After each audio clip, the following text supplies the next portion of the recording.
Ito pong si Senator Dante Marcoleta ay posibleng arestuhin na raw, no? Sa mga susunod na araw. At ayon mismo yan sa kanyang pahayag ng senador sa dalawang isyu ang pag-uusapan natin. At yung isa ay itong naging pahayag ni Baguio City Mayor Benjamin Magalaw na kung saan sabi niya 90% ho ng mga kongresista ay corrupt. Pero ang nakapagtataka hanggang ngayon, ni isa man wala pa ho nakukulong ng mga kongresista. So yun po ang ating pag-uusapan. So una, himayin muna natin. Ito hong naging pahayag ni Senator Marcoleta na kung saan sabi niya ho ay maaring sa mga susunod na araw ay siya raw po ay arestuhin na at tuluyan na pong ipakulong. Ito po ay may kaugnayan sa kinakarap niyang kasong plunder at bribery na inihain po ng ombudsman. Ito ay 75 million pesos na kanyang natanggap bago po ang 2025 campaign period yung sa eleksyon. Pero sabi po ni Senator Marcoleta ay wala pong siyang nilabag na batas at ito hong kasong plunder at bribery ay isang uri ng hakbang para siya po ay takutin at pigilan yung kanyang mga ginagawang patuloy na pagkilos laban po dito po sa pag-iimbestiga sa flood control scandal. Pero sabi ho ni Senator Marcoleta ay hindi po siya tatahimik at hindi raw po siya titigil sa paghalukay ng katotohanan dito po sa flood control scandal na ito. Pakinggan natin mismo ang pahayag ni Senator Marcoleta. Ngayong araw ay narinig po ninyo ang pagpapahayag at mga deklarasyon at testimonya ng mga dating sundalo na nagpasya na magkatipon-tipon kaninang umaga at natapos kani-kanina lang tungkol sa maanumalyang flood control projects na kinapalooban ng maraming pagdi-deliver ng napakaraming mali-malitang salapi sa iba't ibang mga tao at opisyalis ng ating bansa. Yan po ang sinasalamin sana, mga kababayan, ng dapat na nangyari na inaakala naming huling pagdinig sana ng opisyal na Blue Ribbon Committee na aming sinet noong June 11, 2026.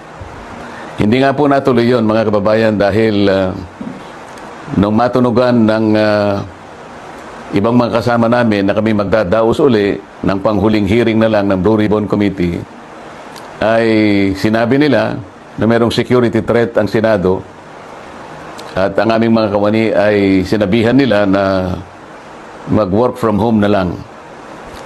Dahil po sa security threat at nagkaroon po ng napakaraming mga tanod sa Senado at wala naman po kaming magagamit na mga kawani, hindi po natuloy yung June 11 hearing na yon.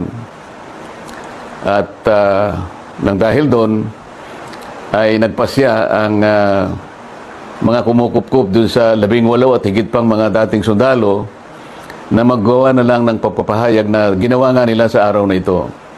Yan po mga narinig nyo sa araw na ito ay siyang dapat na marinig po ninyo sa isang pagdinig ng Blue Ribbon Committee na ang representasyong ito ay matagal na pong itinalaga ang kanyang kakayahan na siya ang manguna na matukoy po natin ang mga taong nasa likod ng napakamalaganap at napakamalaking nakawan sa salapi ng bayan na ganap po sa kasaysayan ng ating republika.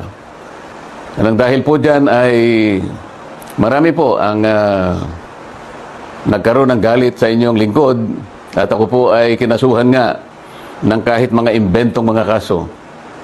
At maaari pong isang araw, hindi po natin alam kung ngayon o bukas sa makalawa ay iahain po sa akin ang warrant of arrest upang ako po ay arestuhin upang hindi ko na may pagpatuloy ang aking gustong mangyari na matukoy po natin ang mga may kagagawan ng lahat ng ito at mapanagot natin sila. Pero huwag po kayong mag-alala kahit ako po ay kanilang maaresto at maipakulong. Kagaya na po ng sinasabi ko ay hindi po tayo titigil hanggat hindi po natin natutukoy ang mga taong ito dahil kayo po talaga ang dapat pagsilbihan namin.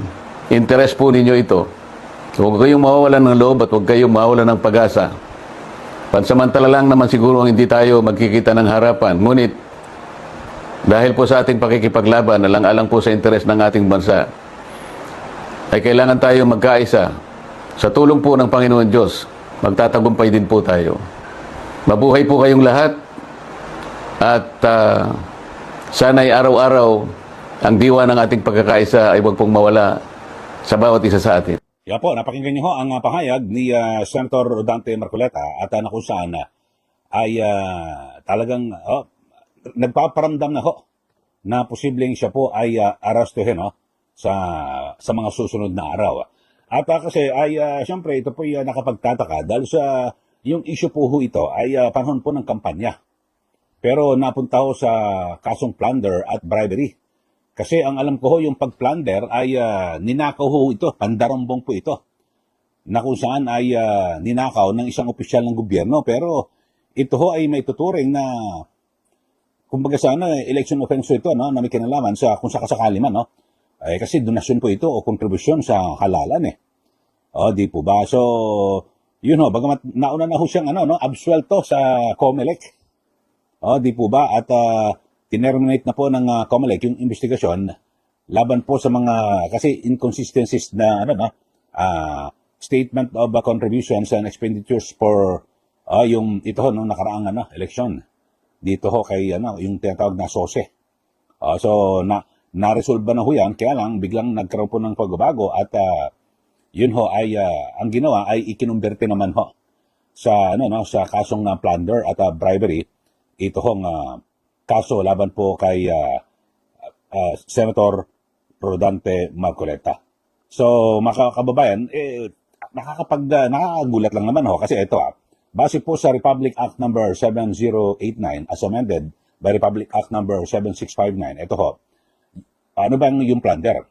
Plunder is committed when a public officer acting alone or in conspiracy with others acquires ill-gotten wealth with a total value of at least 15 million pesos. True. Ito a combination of series of overt criminal acts. Ito halimbawa, yung sa pondo, ninakaw yung pondo o yung misappropriating or government property, tapos receiving commissions, kickbacks o shares from government contracts or projects at taking advantage of an official position to enrich at the government's expense, tapos illegally acquiring public assets or funds through fraudulent scheme. So marami ho ito yung mga elemento mga kababayan ng plunder ay kinakailangang ma-establish ng mga prosecutors ito hong kasong plunder. Ang akusado ay isang public officer at siya po ay nakipagsabuatan. So tapos akusado ay nakakuha po ng ill-gotten wealth o illegal po na kayamanan. So yun ho mga kababayan at ang wealth ay nakuha through a combination of series of unlawful acts specified in the law. So yun ho mga kababayan at kasi pag isang bungad donasyon sa kampanya paano naging plunder case di ba? Kasi pag plunder isalin mo sa wikang Pilipino yan pandarambong pag nanakaw sa pondo ng bayan. Ito galing po ito sa mga pribadong individual na nag-donate po ng pera pangkampanya, pampondo, di ba? Tulong lang ho Tapos nadamay pa nga ho yung civilian, di po ba? So yun po, abangan ho natin at kung saan patutungo itong isyong ito sa kaso po ni Senator Marcoleta. Bagamat sa ngayon ay yung sa Diglang Bayan ay tinatigan na po yung yung kahilingan po ng ombudsman at kung saan ay yung precautionary hold departure order laban po kay Senator Marcoleta at iba pang mga nagbigay ho ng donasyon sa kanyang kampanya. So yun ho mga kababayan, kapag ganito baka wala nang mag-donate ng mga pribadong individual sa mga kandidato, hindi po ba? Okay, so yun po, abangan ho natin. Samantala,